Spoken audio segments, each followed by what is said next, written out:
Yo ho ho! What is going on, guys? Today in this video, I'm going to be coming at you with something you really don't see very much nowadays. It might just be me, but me personally, I didn't even have one. I just had the classic ER, whatever the sound is. I can't even make the sound. I'm thinking about like dial up. But today in this video, I'm going to be coming at you with how to make a custom voicemail on any iOS device. Primarily the iPhone. I don't know where else you'd make a voicemail on, but go to your phone app, pop it on up. You're going to see 5 options down at the bottom. The farthest one on the right is going to say voicemail. Pop up voicemail. You're going to see 2 blue buttons at the top, greeting and edit. You're going to give it a good old click-a-rooney on the greeting. You're going to think, wow, this is a lot easier than I expected it to be. I figured I was going to be messing around with it for a long time, calling numbers, doing this and that. No.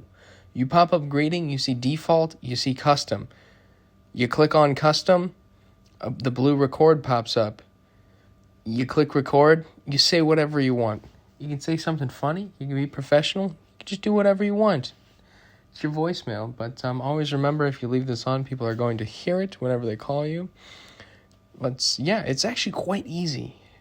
It used to be you had to call the number, do this and that. iOS has done a great job.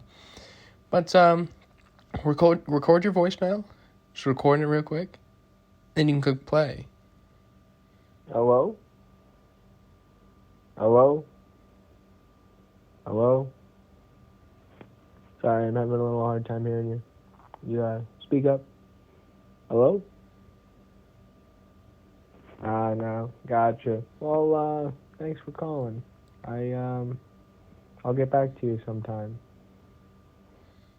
And once you play it back and you realize, wow, that sounds amazing, you click save in the top right-hand corner. It will say save and greeting. Greeting's been saved. You can click on greeting again. It will go from default down to custom with the check. If you wish to record it again, you can click record, and you can record a different one. You can play it anytime you wish to listen to it anytime. And if you wish to go right back to the default, click default and click save. Very simple. It was a really nice update. Really easy to change the voicemail. Hope you enjoyed. Hope you learned something. Thanks for watching.